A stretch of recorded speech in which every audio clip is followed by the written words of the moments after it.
विवाह उपरांत स्त्री का घर वही होता है जो उसके पति का घर हो।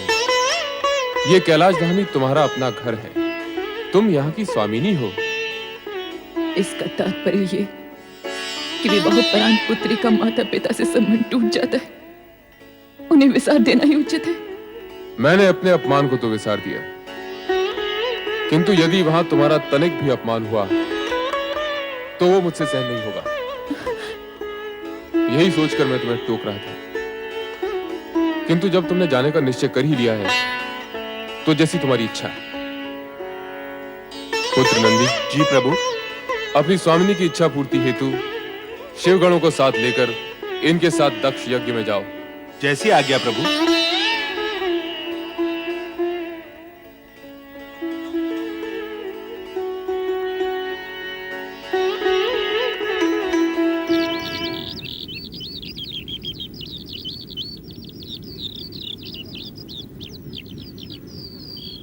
प्रजापति दक्ष, यज्ञ आरंभ करने का समय हो गया है।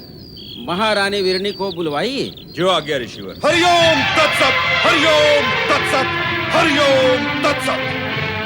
बिना भगवान शिव की उपस्थिति के ये यज्ञ नहीं हो सकता। ऋषिवर, मेरे इस यज्ञ के इष्ट देव श्री हरि विष्णु जी हैं, किंतु वो मंगलमय भगवान शिव कहाँ है, जिनकी कृपा से समस्त मंगल कार्य संपन्न होते हैं, जिनके नेत्रों से देखे जाने पर मरुभूमि भी लहलहाती पुण्य भूमि बन जाती है। हे दक्ष, ऐसे तेजस्वी मंगलमय भगवान शिव को शीघ्र ही यहां बुलाकर इस यज्ञ की सफलता के प्रति पूर्ण रूप से निश्चिंत हो जाओ। देवेश्वरों, यदि वो परम शिव देवी जगदंबा सहित यहां आ गए तो ही यह यज्ञ पूर्ण हुआ समझो, अन्यथा नहीं।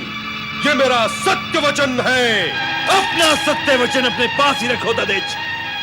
जब सभी देवताओं के मूल भगवान श्री हरि विष्णु जी यहाँ उपस्थित हों, लोक पितामह ब्रह्मा वेदों, उपनिषदों और विविध आगमों के साथ यहाँ पधार चुके हों, देवगणों के साथ देवराज इंद्र भी अपना आसन ग्रहण कर चुके हों, वेद और वेदाय को जानने वाले ऋषिगण भी इस यज्ञ की गरिमा बढ़ा रहे हों, तो हमें उस शिव से क्या प्रयोजन जो अकुलीन, अनाथ और आत्मप्रशंसक है, वो इस यज्ञ में बुलाए जाने के योग्य ही नहीं है। तुम जो चाहे तर्क देते रहो दक्ष, परंतु मैं तो मात्र एक ही बात कहूंगा कि बिना भगवान शिव की उपस्थिति के तुम्हारा ये यज्ञ अयज्ञ हो गया। हाँ। तुम्हारा विनाश निश्चित है दक्ष, निश्चित है तुम्हारा सर्वनाश, निश्चित है तुम्हारा सर्वनाश। माते, माते, मैं कितनी बार आपसे पूछ चुकी हूँ कि पिताश्री ने भगवान शिव और बहन सती को यज्ञ के लिए आमंत्रित क्यों नहीं किया, किंतु आप कोई उत्तर ही नहीं देते। आप कुछ बोलती क्यों नहीं माते?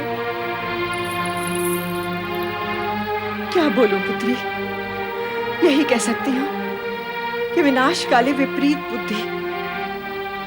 तुम्हारे पिता से मैंने शिव सती को निमंत्रण भेजने का इतना आग्रह किया, किंतु उनके हट के आगे मैं हार गई। घर में इतना बड़ा यज्ञ का आयोजन है, हर्षोत्साह का वातावरण है, किंतु मेरा हृदय किसी अनजान अनिष्ट की आशंका से काम जाता है। महारानी जी, महारानी जी, स्वामी ने। क्या हुआ मंगला, इतनी व्याकुल क्यों हो? यज्ञ भूमि में ददीच और स्वामी के बीच भगवान शिव की अनुपस्थिति के कारण कहासुनी हो गई। क्रोध से भरे मुनि और अनेक शिव भक्त यज्ञ भूमि से उठकर चले गए। जिसका मुझे डर था वही हुआ।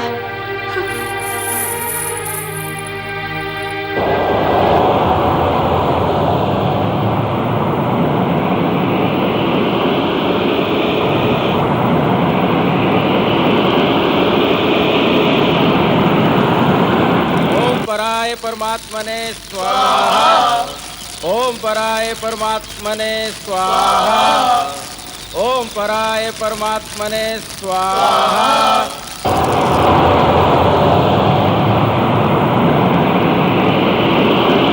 ओम पराय परमात्मने स्वाहा।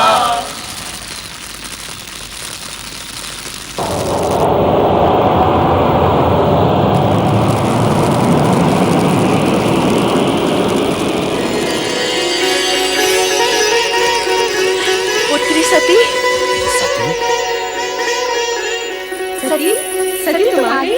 अच्छा किया तुम आ गई।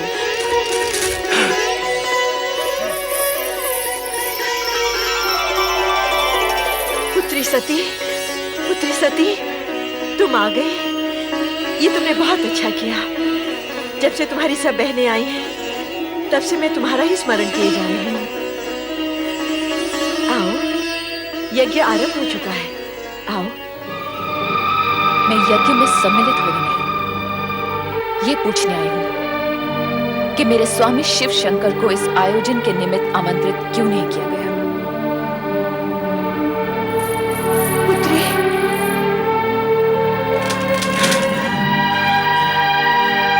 सती, तुम? हाँ, मैं शिव की अर्धांगिनी सती हूँ प्रजापति दक्ष। मैं वही सती हूँ जिसने शिव को पति रूप में पाने के लिए आपकी इच्छा के विरुद्ध शिव की आराधना की थी और उनके चरणों में स्थान पाया था। ये सब हम जानते हैं। क्या तुम हमारे यज्ञ में विघ्न डालने के लिए यहाँ आई हो?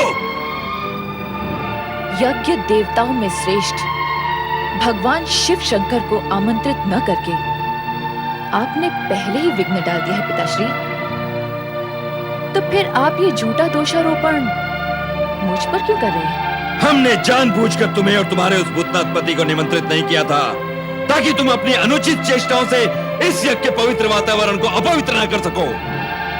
हम पूछते हैं कि जब हमने तुम्हें बुलाया ही नहीं था तो तुम अपना अपमान कराने यहाँ क्यों चली आई हो?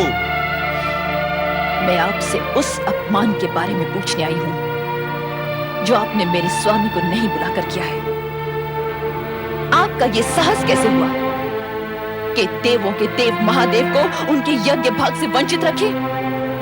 और आपने ये कैसे सोच लिया कि यज्ञ को शिव से वंचित रखने का भारी अपराध करने पर भी आपसे कोई पूछने तक नहीं आएगा?